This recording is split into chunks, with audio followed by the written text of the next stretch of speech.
Hello and welcome to the United Community Channel. My name is Jack and this is your latest transfer news, Manchester United news. We've got a big show.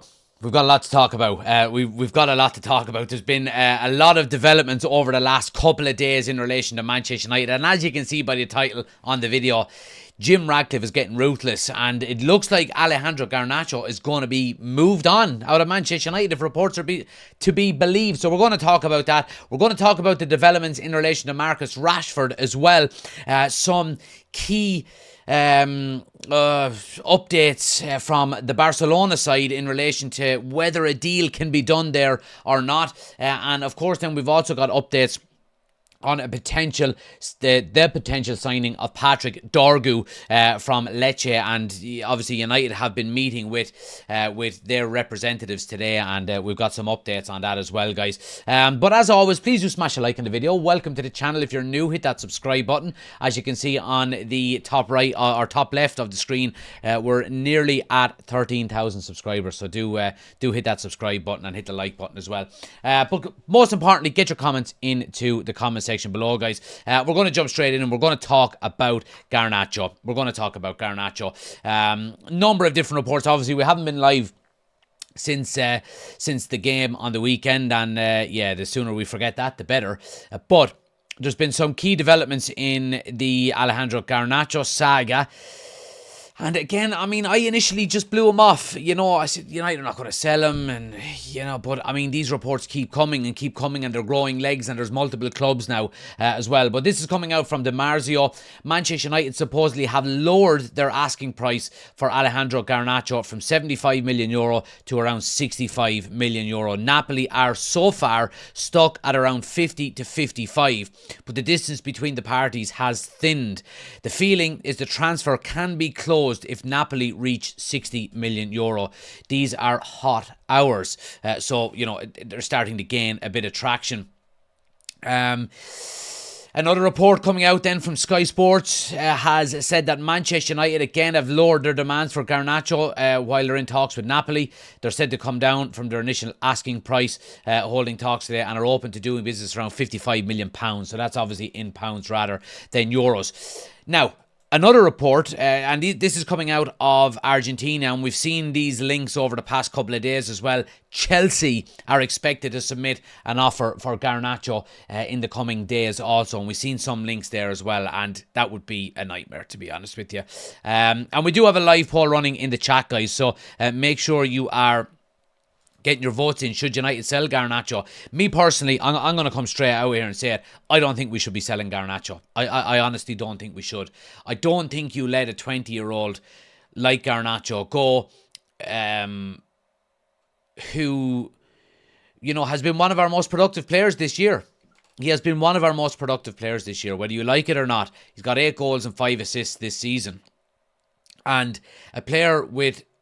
And look, let me say this first and foremost. He is by no means the finished article. Absolutely by no means the finished article. However, what you do have to realise is that the potential that is there is, you know, really, really high. Really, really high. And, you know, it was only 12, 18 months ago that we were speaking about Garnacho in such glowing terms. And while I do think maybe that he has plateaued a little bit, he's 20 years of age. If he was to continue on the trajectory that he initially started at Manchester United when he came in under Ten Hag, you know, hit the ground running, scored some really important goals. If he had continued on that trajectory, we would be talking about him, you know, in the same bracket as Messi and Ronaldo. And he ain't that good. He ain't that good. You know what I mean? But that doesn't mean he's a bad player. You know, he can still be an absolutely fantastic footballer and not reach them levels, you know, because, you know, Messi and Ronaldo levels are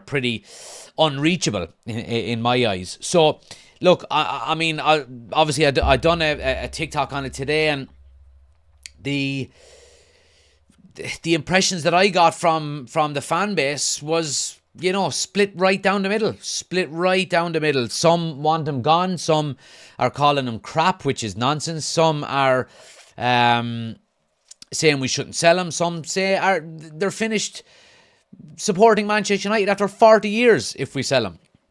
So it ranges, you know. And I do have to make the point that, I made a TikTok when Ruben Amorim came in, or just before he was appointed as manager, and I said that Alejandro Garnacho is going to have the biggest learning curve of any Manchester United player, because knowing the system that Amorim plays with, obviously 3 at the back, 2 wing backs. He's never played wing back before. He plays with 2 sixes. He's never played in a number 6 before. He plays 2 number 10s. Garnacho has never played in the number 10 position before, and he plays a number 9. Garnacho has only played wide left or wide right, and for that reason, I said that he was going to have the biggest learning curve of any player within the Manchester United squad. However, I didn't think that would have meant he's out the door, and I did see some people saying, his attitude stinks. Well, if his attitude stinks so much, he was dropped from the match day squad for Man City alongside Marcus Rashford. The following game, Garnacho was brought back in because Ruben Amorim said his attitude in training was good. He was happy with what he saw, and Rashford was left out because his attitude wasn't up to speed. So I don't think it's his attitude. He does have to learn a new way of playing, and I think an awful lot of the fan base. Again, it might not all be Manchester United fans, of course. You don't know whose comments you're reading in a lot of the posts that you put up. But I get the sense from a lot of Manchester United fans that they don't want him at the club, and they think maybe his attitude is poor, and he's not good enough. And I think that's all nonsense. We got to realise this guy is 20 years of age, and I will always go back outside of the freaks. Outside of Messi, Ronaldo, Mbappe, these types of players. Name me players that are, doing what maybe Garnacho is doing or drastically better than him at 20 years of age. It's very, very uncommon. It's very, very uncommon. And, I think, look, Dare says it here, lad, come on, he's brutal. Have you any clue? Dare, I don't know what you're watching. He's a young, raw player. Right, his decision making at times isn't great. He should probably pass the ball more than he shoots. But he's fucking 20 years of age, lads. He's 20 years of age. And I don't know what age you are there, but if you're over the age of 30, you've got a very sharp memory, because if you remember what Ronaldo was like at Manchester United at 20 years of age, he was by far the most frustrating player in the club. Step overs, diving, not strong on the ball, no end product, shooting too much. You know what I mean? So I think a lot of people are being really, really harsh on Garnacho and saying he's brutal. I mean, it's very easy for, somebody just to, he's fucking brutal. Well, explain why he's brutal. You know what I mean? He's 20 years of age. And look, that's just my opinion. I respect your opinion. If you don't like him, you don't like him. Fair enough. But anyway, let's see what people are saying here on YouTube. Let's see. David says, evening from the Republic of Athy. Sounds like Amorim lost the plot after the game on Sunday. Good, I say. I hope some of these players are afraid. Yes, supposedly he smashed up the television in the dressing room. So, yeah, bring it on. Dylan is in. Alex says, huge mistake to sell Garnacho. Give him the number 7 and see what happens. Yeah, look, I don't think your shirt number is going to determine whether you're a good player or not. But yeah, I agree. I think we should keep him. Liam says, I'd love him to be loaned out to the continent, but I'd say he's too good for that, to be realistic. April says, was shocked when I heard they wanted to sell him. I think it's one we will regret for a long time. Garnacho 2 years ago had potential, but now it hasn't seemed to work for him. So if he wants out, sell him. I have no problems. To me, it's like selling a young Giggs, says Alex. Dylan says, Garnacho is our future. Him and Manu, the team should be built around them. What else have we got? United Supporters TV says, hi Jack, new vid incoming. I'm doing a lineup we should be doing versus Celtic. It'll be out at 9:30. There we go. Go subscribe to that channel. Dylan says, Garnacho is one of our best players of the last 3 years. Well, he is one of our best players of the last 3 years. He is. I mean, the kid scored in an FA Cup final last year, alongside Kobbie Mainoo. So, again, I reiterate the fact that Alejandro Garnacho is by no means the finished article. Absolutely by no means the finished article. But he is up there with, some of the best 20-year-olds in the world, in my opinion. You know what I mean? And the potential he has is, I won't say limitless, but, it's a very high ceiling for him. Now, I mean, getting on to the actual reports, obviously, if he is to be sold, you want it to be a club outside of the Premier League. Of course you do. And Napoli do look to be favourites to sign him. And look, by all accounts with these reports, like DiMarzio is a pretty substantial news outlet in Italy, and they're suggesting that United have lowered their asking price, and a deal could be done maybe at around 60 million euros. First and foremost, I mean, 60 million euros, we know it's going to be pure profit if it comes into the club. He's an academy player, even though we did buy him off of... Did we buy him or we poached him? I can't remember. Did we actually pay a fee for him? But we got him off Atletico Madrid.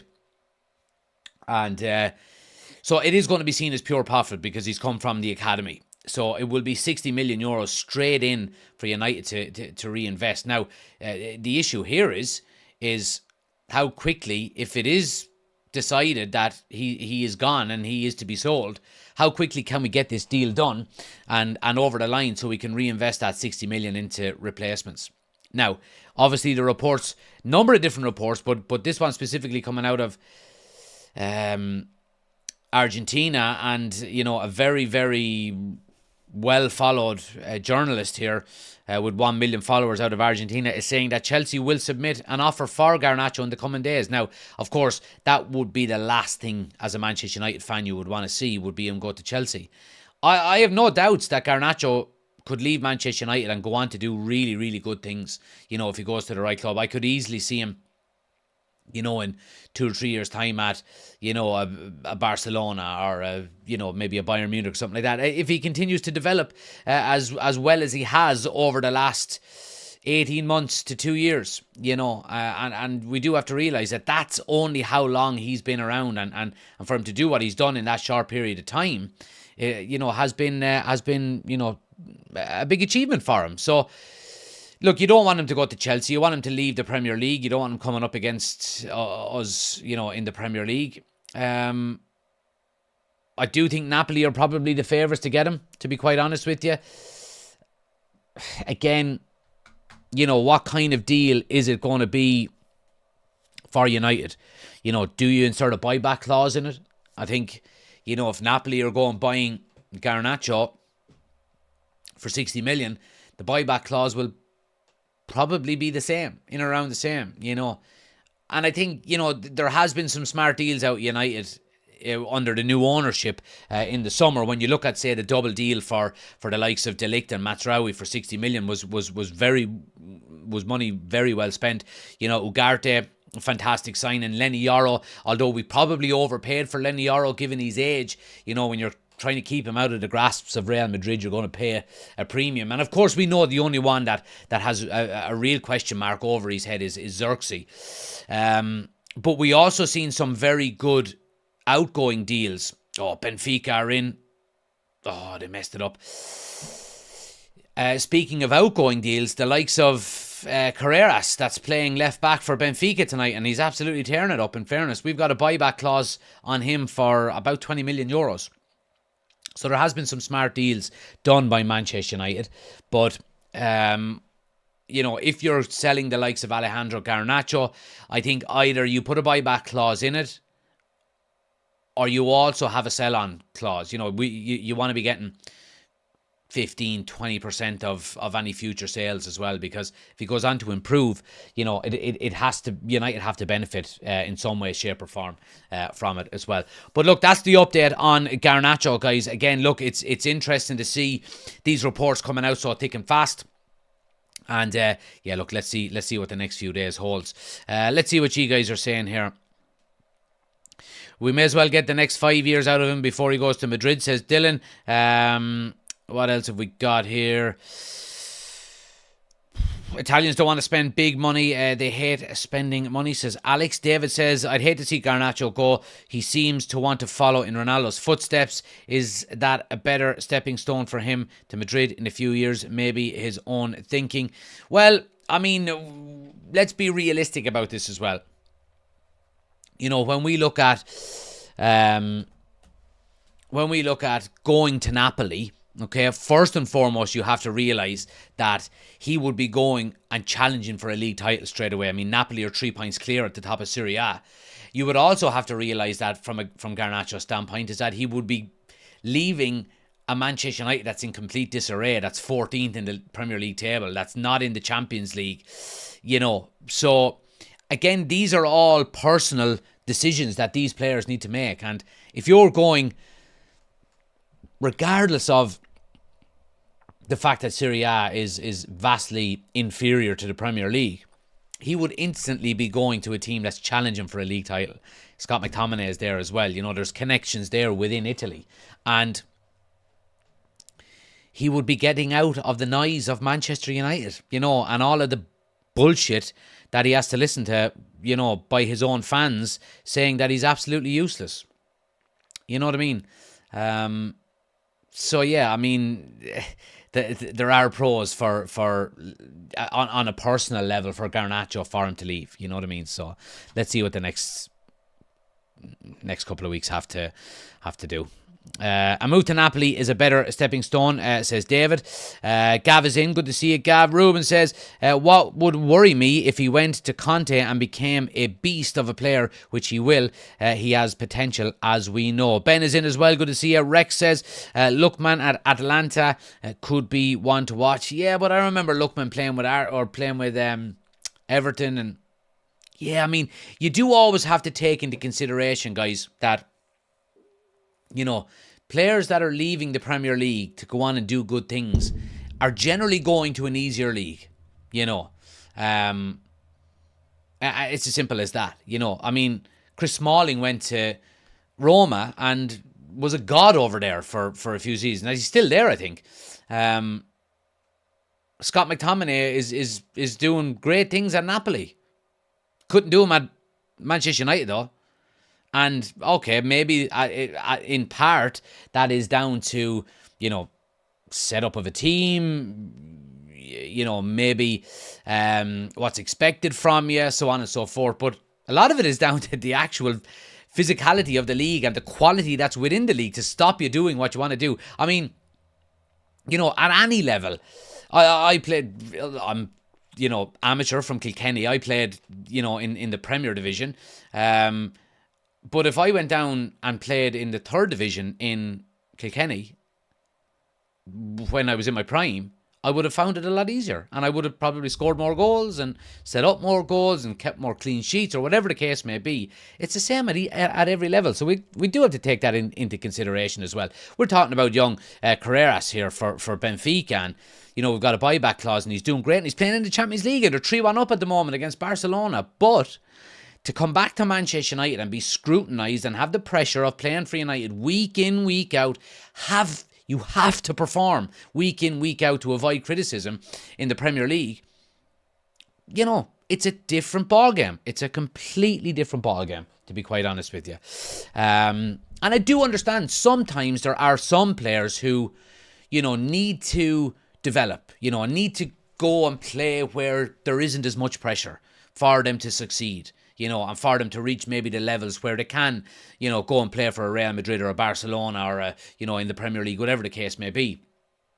So yeah, I mean, it's just the lay of the land. It's just the lay of the land, to be honest with you. But it doesn't mean that we shouldn't be keeping Garnacho. I mean, Garnacho is good enough to play in the Premier League already. We know that. He's proven that. You know what I mean? So yeah, it's I just don't want him to go. I don't want him to go. I think he's got too much potential to be gotten rid of, you know. And what I've seen over the last few weeks of him as well, I mean, a lot of substitute appearances, and, you know, hasn't looked pissed off, doesn't seem to be sulking, has done his best when he came on. He's learning a new system under Amram. Yeah, I wouldn't be in a hurry to get rid of Garnacho. That's all I'm saying. Anyway, let's move it on. And let's talk about Marcus Rashford. All right? Because this one has a bit more legs to it.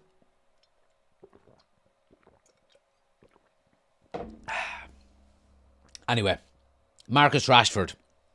Is he going to leave Manchester United in the next couple of weeks? Well, that's the big question on everybody's lips. Now, Fabrizio Romano has been speaking today, and he has said that Marcus Rashford's camp had a meeting with Barca director Deco today. It took place in Lisbon, as that reports. Barcelona are keen on signing Rashford, and he is open to a move, but it does depend on exits. Eric Garcia between Como and Girona, and Ansu Fati's situation. And Borussia Dortmund are also still there.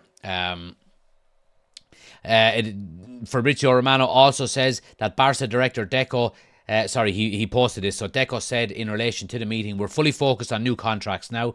Then if we can bring in reinforcements, that would always be welcome.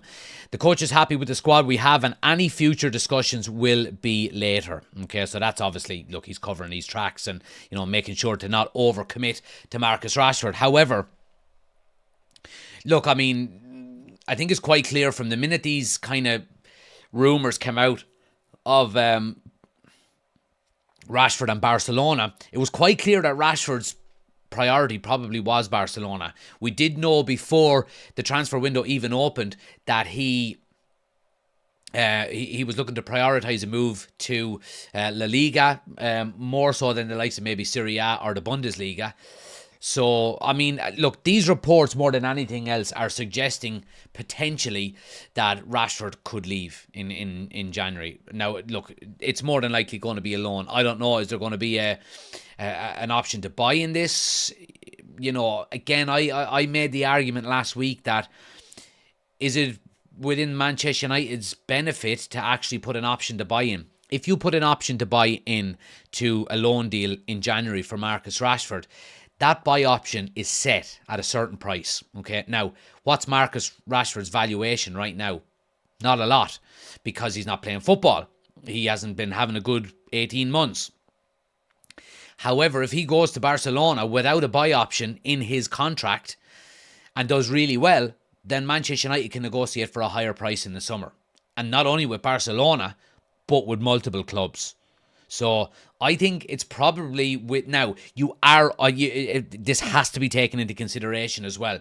You are taking a risk by not putting an option to buy in there, okay? Because the option to buy, let me rephrase it. If you don't put the option to buy in, and Marcus Rashford doesn't play well for Barcelona, we're going to see him on pre-season tour.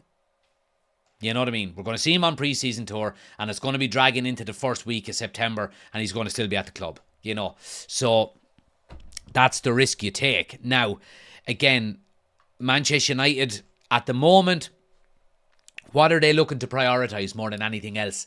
It's maximising revenue, in my opinion, from transfers.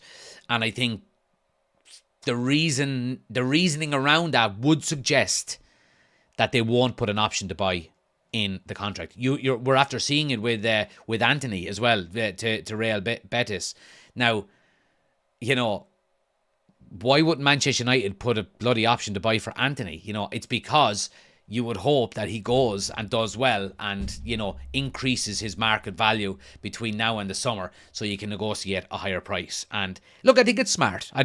But again, look, let's see what happens. I think the most important thing here is that Marcus Rashford leaves. And that's not me being disrespectful to Barcelona, or being disrespectful to Marcus Rashford. It's just over. It's over. He can't get into the matchday squad. He said he wants a new challenge.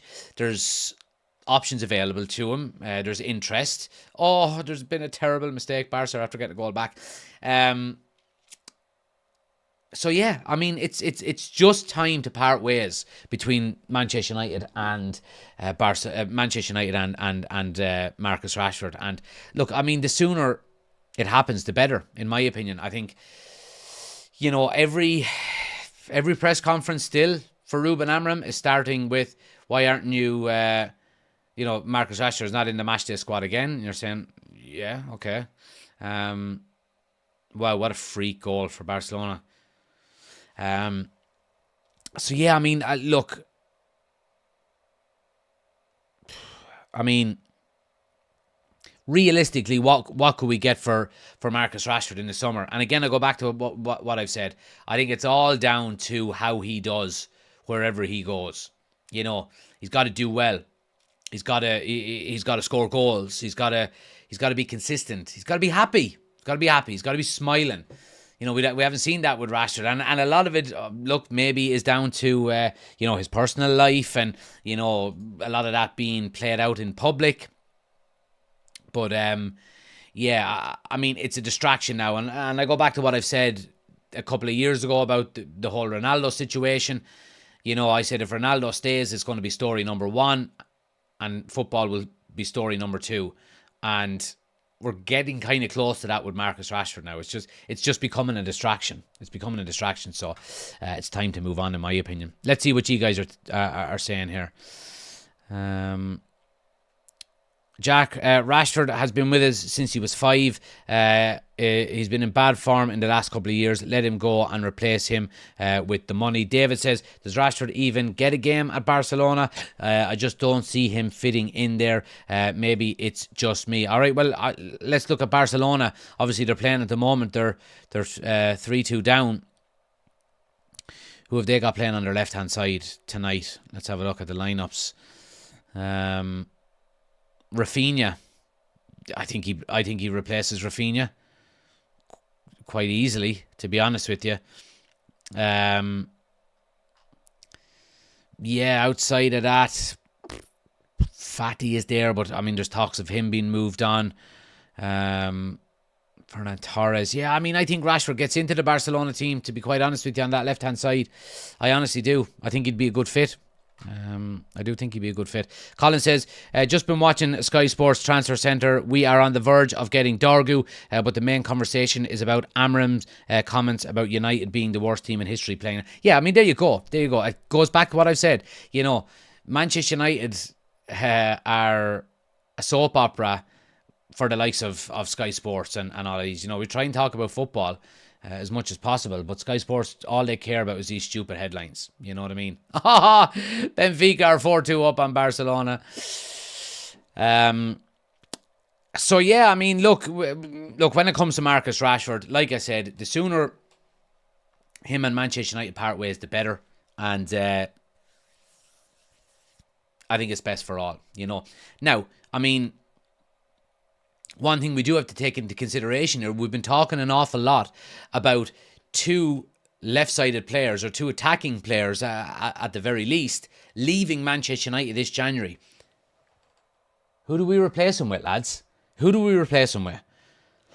We haven't even been linked with an attacking player, bar, you know, the likes of Osimhen or Gyökeres, these probably unrealistic targets. Now, with Garnacho going to Napoli, is there a case there that, you know, Napoli softened their stance a little bit on Osimhen, and United can get him for maybe a little bit cheaper?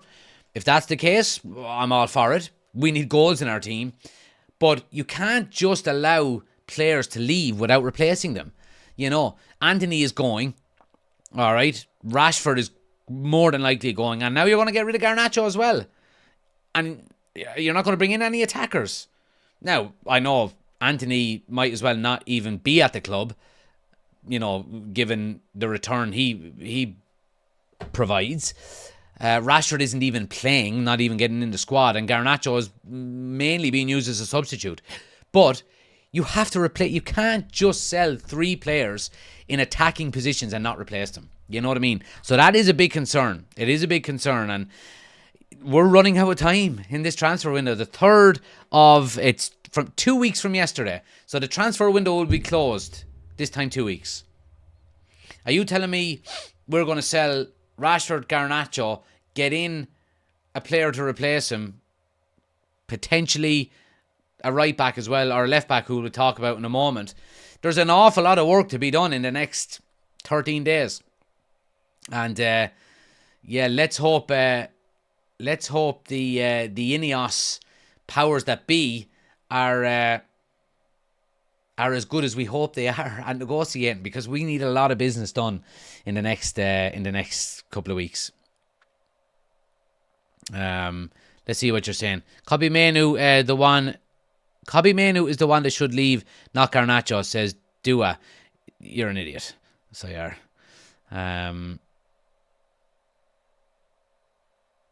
His career is finished after his interview with Winter, says Colin. Alex says 30 million. Dylan says Amram has have Rashi a chance. He seemed not interested, so best for him to go and give him another chance. Anthony is worth about 500k.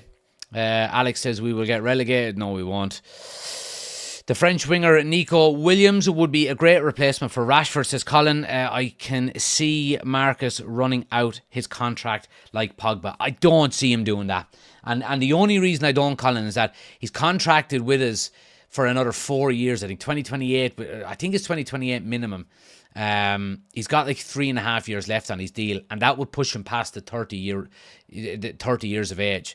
He's not going to waste the prime of his career. I honestly don't think he will. I think if that was the case, I think we would have seen links between him and Saudi Arabia a lot stronger, and he would have probably been open to a move if that's the type of mentality he's talking about. I don't see him running down his contract. I think he'll go. I honestly do. Davis says, I don't see United selling or loaning without replacing. They're too far down the league table to have no reinforcements. Need as many as we can get. Nobody wants Rashford, says Dylan. Well, Barcelona do, or they wouldn't have been meeting with United today. Borussia Dortmund do, according to Fabrizio Romano. So yeah, there we go. But yeah, a lot of work to be done. Right, so finished with the outgoings for now, and let's talk a little bit about incomings. And obviously there's only one place to start, and that is Dorgu. Fabrizio Romano has said today that Manchester United have had a direct meeting with Lecce to discuss Patrick Dorgu with a mission in Milano. No agreement on the fee yet. Lecce want €40 million package, and Manchester United start from 30 million. Napoli also remain keen on Dorgu, open to letting him stay on loan at Lecce. Yes, so Napoli, in my opinion, are...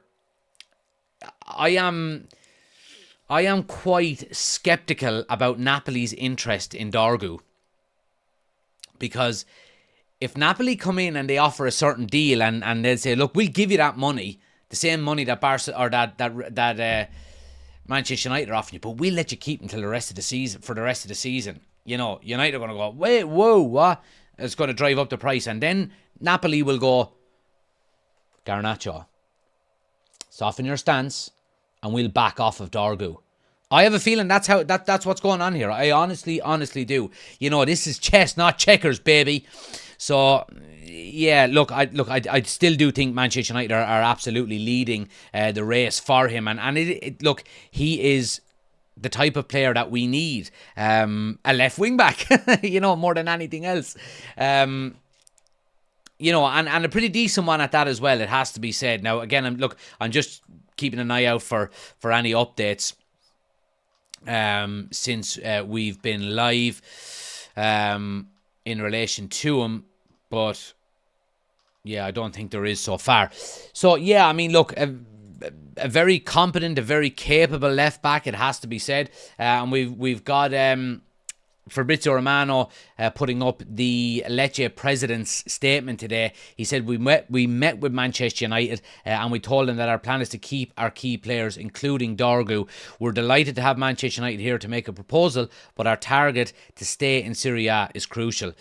Again, look, this is you know, he's playing politics here, and rightly so. He's got to appear to his own fan base to say, look, we don't want to sell our best players, you know, and especially if they're looking to, you know, to avoid a relegation battle. You know what I mean? Thanks for the gifts, Kipiri, on TikTok, guys. Really do appreciate it. Much appreciated. Absolute legends. So yeah, I mean, look, will a deal get done for this guy? I think it will eventually. It will. However, like I said before, we will be getting a good player, and here are his stats. Now, first and foremost, this is his stats against other attacking midfielders and wingers. Okay, so obviously we can see he's a more defensive player. And there was talk, about, is this guy a winger or is he a defender? This guy's a defender. This guy's a defender, first and foremost. You can see with his tackles, his clearances, aerials won.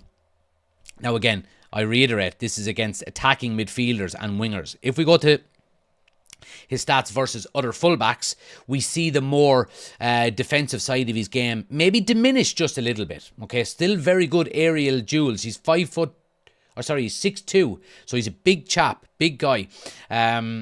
However, we see his attacking prowess come to light a little bit more when we look at him against other fullbacks. Now, again, it is slightly skewed, in my opinion. I would like to see maybe a hybrid between, a little bit of this, I would say, against midfielders. Because if you look at midfielders, you're probably going to include wing backs in this. Okay, so this is the tab that I would be looking at more than anything else. Non-penalty goals is really good, 86%. All of the green is good. Total shots is good.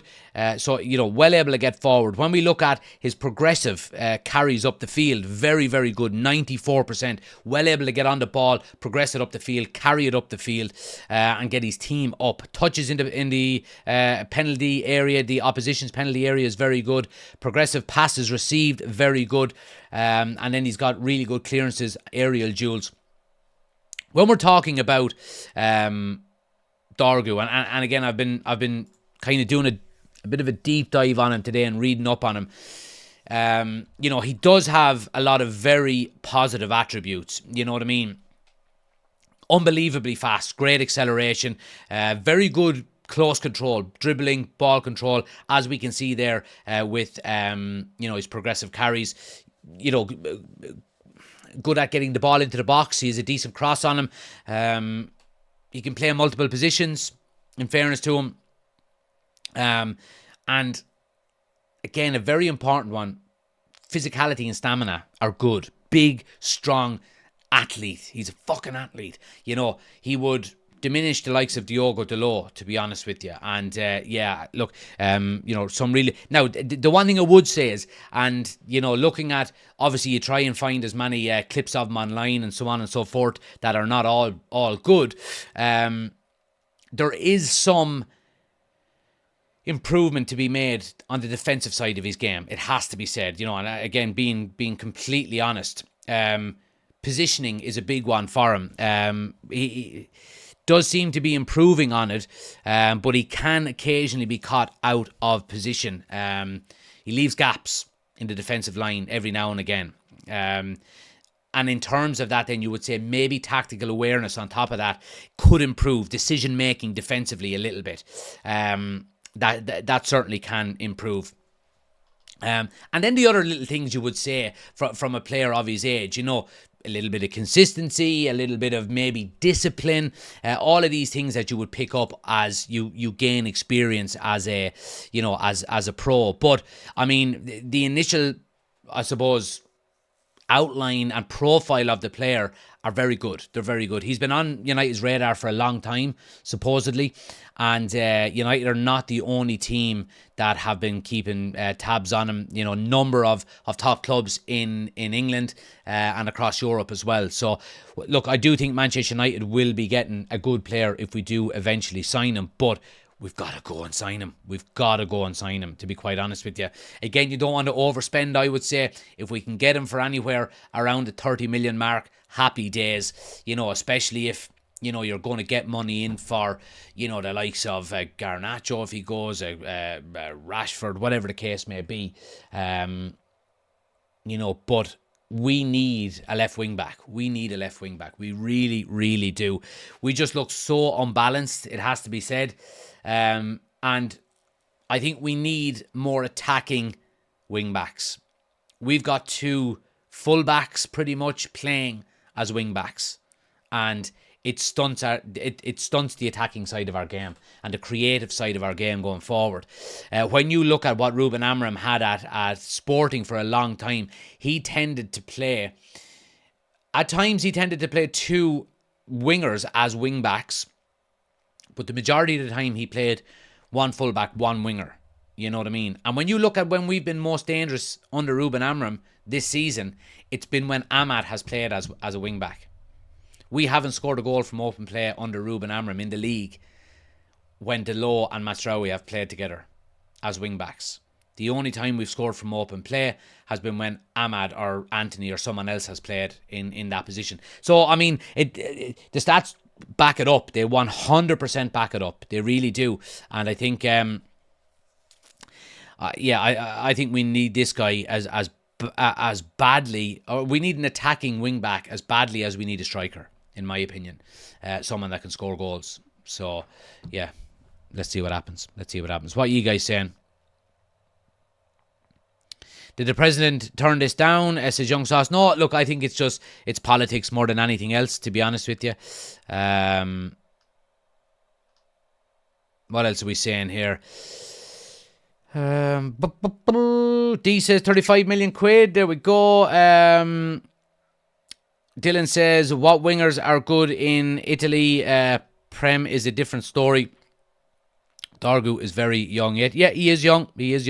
Absolutely. And again, you don't want to be going out and signing all young players because, you know, you can't keep buying potential for 2 or 3 years' time. We've got to start winning now. We've got to start winning quickly. Because if we don't, season will be over pretty quick. You know, look, the league is a shambles. And to be honest with you, as long as we don't get relegated, I wouldn't even be prioritising the league at the moment. We're not going to get into Europe. I would be prioritising the Europa League and the FA Cup. You know what I mean? The Europa League is the only way we get back into the Champions League and winning the FA Cup. Do you get into the Europa League by winning the FA Cup? I think you do, because we done that last year, didn't we? So yeah, I would be prioritising both of them if I was Ruben Amorim. Just don't get relegated. You know what I mean? If we finish in 14th, so be it. I mean, what's the difference between finishing in 14th and finishing in 9th? You know what I mean? Prioritise the competitions that you can actually do something in. So yeah, that's why we need numbers, to be quite honest with you. D says that Calabria is a good attacking fullback. Don't need him to pass, just clear his lines and stick a cross in. Because it's January, we are under pressure from FFP and we need to shift dead weight. Never mind potential now. Let's buy proven and get the future talent in later. But the thing about it is we bought proven before, didn't we? We bought the Falcaos and the Di Marias and the Lukakus and the fucking, we're just going to find a balance. We've got to find a balance. Find a balance and then sign a fucking another Cantona that just takes you over the line. You know what I mean? And then, that little spark, you catch fire. You know what I mean? So, anyway. I think we'll leave it there, will we? Anyway, guys, I do appreciate you watching. If you haven't already done so, please do hit that like button on your way out. Anybody watching on TikTok, subscribe to the YouTube channel. Link is on my homepage. Guys, I will have the match preview out tomorrow at lunchtime. So keep an eye out for that. United versus Rangers. I won't be doing a live watch along for the game because I'm actually going to Old Trafford. As you know, I've got a cup season ticket. So I'm going to the game on Thursday. I will have a match day vlog by the end of the week, hopefully, if I can get it edited quick enough. I'll have a match day vlog of my trip to Manchester for the Rangers game. If anybody's going to the game and you see me, come up and say hello. Come up and have a drink. Looking forward to going over. Hopefully we can get a win. But anyway, guys, I do appreciate you watching. Smash the like button on the way out if you haven't done so. Hit subscribe if you're new to the channel. I'll chat to you tomorrow night. See you later. Take it easy.